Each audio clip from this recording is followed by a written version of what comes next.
Hi friend, কেমন আছো সবাই? আশা করি সবাই ভালো আছো আর আমিও খুব ভালো আছি। দুষ্টু মিষ্টি নতুন পেজে তোমাদের স্বাগত জানাই। তো এটা হচ্ছে রথ বলছি, লোকনাথ যাত্রার দিন, মানে আমরা যেদিন লোকনাথে যাই সেই দিন, মানে সকালের ভিডিও। মানে আমি স্নান টান করে সকাল থেকে বৃষ্টি হচ্ছিলো, আর যখন বেরোবো দেখো কি সুন্দর রোদটা বেরিয়েছে, তাই তোমাদেরকে দেখাচ্ছিলাম। তো আমি এখান থেকে যাচ্ছি না, যাব বসিরহাট থেকে, মানে আমার দিদুনের বাড়ির থেকে, দাদুর বাড়ির থেকে যাব। তো তার জন্য আমি আর আমার গপু বেরিয়ে গেছি, মানে আর কাউকে নিয়ে যাব না। তোমরা জানো যে আমার 3টে বাচ্চা, কারোরই শরীরটা ভালো নেই। তো বেরিয়ে গেছি, ওখান থেকে বেরিয়ে মানে আর বেশি ভিডিও করিনি। তারপরে এই যে দিদিকে মানে নিয়ে নিলাম ভ্যাবলা থেকে, মানে ভ্যাবলা থেকে আমি আবার ভ্যাবলায় নেবে, ভ্যাবলা থেকে ট্রেনে উঠে অনন্তপুর নেমেছিলাম। তো অনন্তপুর থেকে এই যে গাড়ি ছাড়লো। তো একবারে মানে আমি এখন আর ভিডিও করব না, যেহেতু মানে অনেক বড় ভিডিও করতে হবে। পুরো লোকনাথ যাত্রা পুরোটা ভিডিও করতে হবে, তাই জন্য আর বড় ভিডিও করছি না। তো অল্প অল্প করেই ক্লিপ নিয়েছিলাম। তারপর আমাদের গপুটা ঘুমিয়ে গেছে। আর এটা সন্ধেবেলা, মানে জামাটার প্যান্টটা মানে আমার দিদি নিয়ে এসেছিলো ঢাবলা থেকে। আর গামছা তো আমার দাদু কিনে রেখে দিয়েছিল।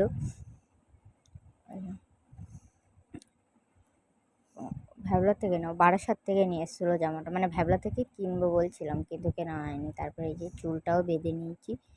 আর মানে গপুকে নিয়ে যাবো, তো তাও চুলটা অন্য কিছু আর বাঁধলাম না, বিনুনি করে নিলাম। তারপরে এই যে এবার বেরোবো সবাই, মানে আমি আর আমার দিদি যাচ্ছি তা কিন্তু নয়, আমরা যাচ্ছি অনেকজন মিলে, মানে 7-8 জন মিলে যাব। 7-8 জন বলতে 20-25 জন হবে এরকম। মানে আমার বোনরা যাচ্ছে, তারপরে বৌদিরা, এই যে মাসি, তারপরে বৌদি, আগে একটা ব্লগে তোমরা দেখেছো এই বৌদিকে মাসিকে, সবাই দেখেছো। তো এখান থেকেই মানে যাব, এই যে মানে শেষ যাত্রাগণ যারা তারা কিন্তু বেরিয়ে গেছে, তারপরে আমরাই বেরিয়ে গেলাম।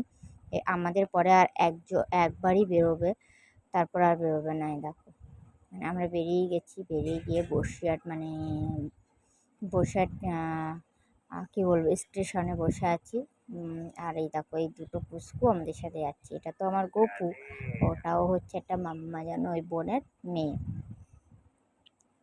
তো দেখো ও দেখো কী করছে, দেখো মানে আমার গপ্প এতটাই শান্তশিষ্ট, তো মানে অত ঝুট ঝামেলা না ও পছন্দ করে না। দেখো বসিরহাট মানে স্টেশনটা পুরো খালি। আর যে আমার মাসি এখন বক্তব্য দিচ্ছে যে ট্রেন কখন আসবে, এত রাত হয়ে গেল ট্রেন কখন। হ্যাঁ, যখন আমরা বেরিয়েছিলাম তখন কিন্তু 9:45 বাজে, তো ট্রেন এসেছিলো তখন 11টা বাজে, 11টার সাথে ট্রেন এসেছিলো। তারপরে যে লোকনাথে এসে কিছু ভিডিও করে নিলাম, কারণ এর বেশি আর ভিডিও করতে পারবো না আমি। খুব ভিড় হয়েছিল, খুব ভিড়। আর বাচ্চা নিয়ে যেহেতু আমার দিদি গেছে, মানে আমার কোনো প্রবলেম হয়নি। দিদিরা ছিল, বোনরা ছিল, অনেকজনই ছিল। তারপরে এই বোন দেখো আমাকে ফুল দিচ্ছিল আমার মাথায়। ওই যে আমার গপু আমার মাসি কোলে উঠে গেছে, আর এটা হচ্ছে আমার মামি। সবাই গেছিলাম। আর এটা হচ্ছে আমার একটা ভাই, ওই বোনের দাদা। তো আমরা একসাথেই গেছিলাম। ও কিন্তু মুম্বাই থেকে আজকেই এলো, তো আজকেই এসে ও আমাদের সাথে আজকেই যাচ্ছে। আর এই দেখো লোকনাথ বাবার মন্দিরটা কত সুন্দর করে সাজিয়েছে। এটা এবছর বলে না, প্রত্যেক বছরই কিন্তু লোকনাথ বাবার মন্দিরটা খুব সুন্দর করে সাজায়। তারপরে এই যে আমরা এবার বাড়ির দিকে রওনা দেব।